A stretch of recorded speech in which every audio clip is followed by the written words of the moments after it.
When I thought Caribbean, I thought rich people's holiday. Resorts, luxury hotels, boats, beautiful beaches, but it's all a bit boring and most of all completely unaffordable. Of course, I was wrong. If you dream of rainforest hikes, volcano trekking, empty beaches, horse riding in the wild, and all of this without going bankrupt, this guide is for you. I'll cover where to stay, what to do, and make sure to stay tuned till the end where I summarize how much it all cost me for a 2-week holiday. Well, 12 days to be precise.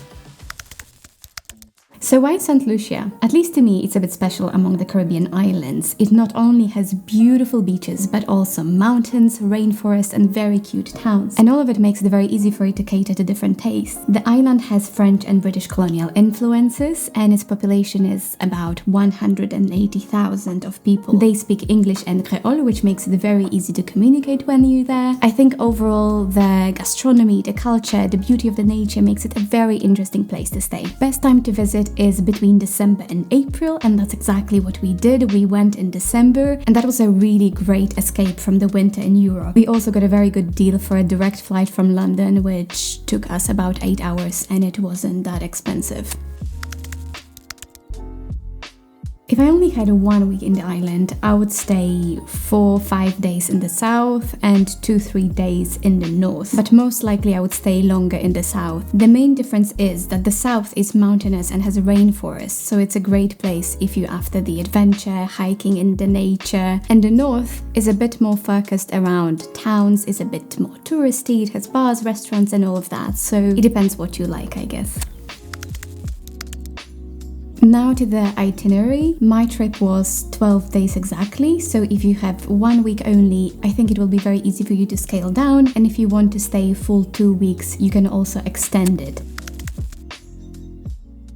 The very first place we stayed in was about 40 minutes away from the airport. It was called Monte de Cottages. It was close to the town of Soufre. The stay itself was a group of cottages perched on the top of a mountain when you had a beautiful view of both the jungle and the sea. It was kind of a small farm orchard, so you could pick your own fruit and make smoothies in the blender, and the hosts were really, really lovely, really kind and caring. Every day they spoke to us and they were really accessible through WhatsApp. They gave us a lot of recommendations and advice. You had a water tap that you could use and a hammock. The view was amazing both at sunrise and sunset, so it was a really great place to relax. And also an amazing thing happened when we were there. 2 baby sheep were born. If you know me already, you will know that I absolutely love animals, so I was so happy. Every single morning I went to see the sheep and I could hold them and pet them, so that was quite unique for me, I have to say. Here we paid $100 for 2 people per night, and we actually loved it so much that we extended our stay and we stayed 4 nights. The official currency is Eastern Caribbean dollar, but US dollars are also accepted everywhere. But that said, most places accept only cash, so be prepared for that. To explore the south overall, I would recommend staying somewhere in the area of Soufre town, but I wouldn't stay in Soufre itself because it's quite a busy town, bars, restaurants, shops, etc. The beach is not that nice. I think overall in the south you're there for the nature, so you might as well benefit from it and stay somewhere where you can be close to it. Also, while in the south you will want to see a couple of things that I think are key attractions of the island, so let me show you what they are. The most popular thing to do while in Saint Lucia seems to be climbing the Grand Piton, which is the highest mountain, and it's a bit like seeing the Eiffel Tower when you're in Paris. You need to plan approximately 4 hours for your hike, both climbing and climbing down, and you have to go with a guide. It costs about $90 per person, which I know is quite expensive, and you have to bring water and something to cover your head because it's quite an intense hike, especially if it's hot. And I have to say, the view on top was a bit disappointing. I preferred the view that was kind of in the middle of the hike, but overall it was a nice experience. It was a nice hike, and also you support the local community by doing that. Now I want to share something of a bit of a secret tip. Whenever I saw photos from Saint Lucia or videos, there would always be this picture of 2 green green mountains next to the ocean. And I've been looking for that view for quite a while when being down south, and it turned out to be the view from a viewpoint that's just on the side of the road. It was quite difficult to find, so I'm going to leave a pin for Google Maps so that you can get there easily. Saint Lucia is a volcanic island, which explains the lush vegetation and makes it very unique. So I think it's a must to go and visit the volcanic center near Soufrière when you're there. What makes it very, very special is that it's world's only drive-in volcano. And quite literally, you drive in your car through the gate, a guide joins you in your car, and you drive into the volcano's crater. And then you walk out of the car and the guide walks you around through the area explaining everything. Much as I'm not a fan of guided tours, this one was really informative and I learned a lot. You can also end your visit by going to the sulfur springs, which is sort of like a mud bath, but you need to remember to take a dark swimsuit that you don't mind getting dirty. Local people believe that the mud bath has good properties for your skin and can make you more beautiful and healthier, but I still have my acne, so don't expect miracles. Both the volcano and the mud bath cost about $20 per person.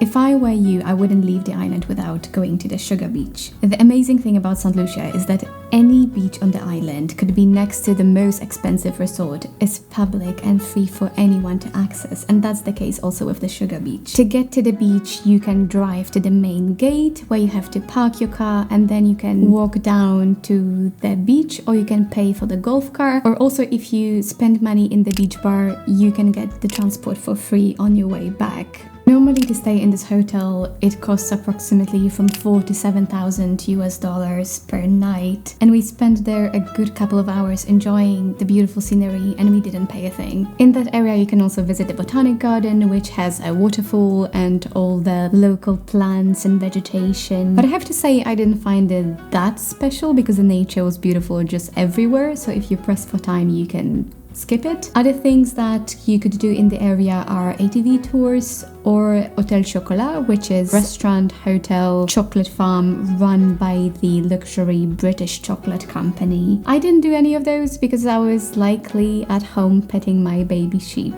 No regrets. Now to explore more of the central part of the island, I would recommend staying in Marigot Bay. This place is by many described as the most beautiful bay in the Caribbean, and I can clearly see why. Here for $135 per night, we stayed at Villa Macumbo, which I have to say was an unusual price because we booked last minute from one night to another and we got a very big discount. The place was out of this world for me, made me feel like I was in Great Gatsby, the Caribbean edition. From Marigot Bay, you can visit different local beaches, including the beach in Marigot Bay, which you visit by water taxi, which is quite interesting. Also there we went to a restaurant that was featured in a Netflix documentary. It was called The Roots, but you have to book in advance.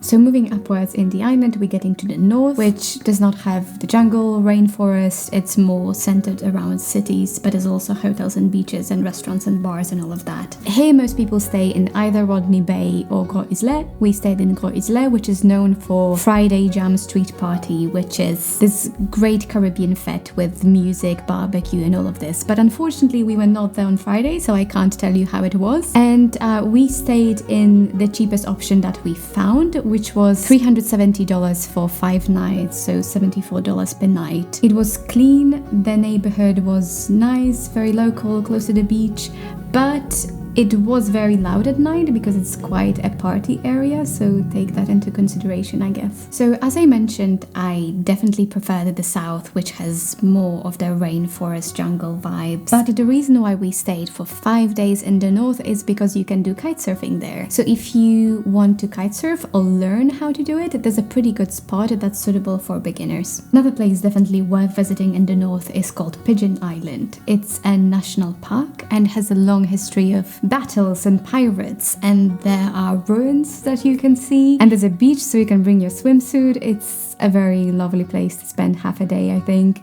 It costs about $10 to enter. And one final thing that definitely took me by surprise, I did not expect to do it, and that turned out to be my favorite thing that I did on that holiday, was going on a horse riding trip with Sandy Hoofs. It's a company that takes you horseback riding on a beach, on beautiful hills, in beautiful locations, and you don't need to have any horse riding experience because they really know what they're doing. The horses are really well trained and well taken care of. They are not exhausting them too much. There are not too many people, so it's really, really great. I went alone and I paid $100 for that experience. I thought it was really, really incredible. I enjoyed it so much that when I came back, I actually signed up for horse riding classes.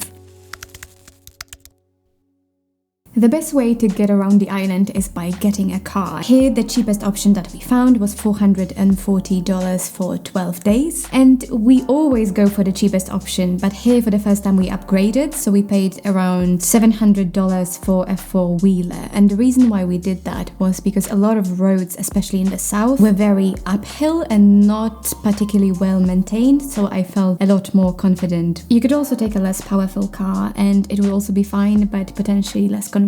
Also, the full tank of petrol is about $40 and within those 12 days we filled up the car 3 times.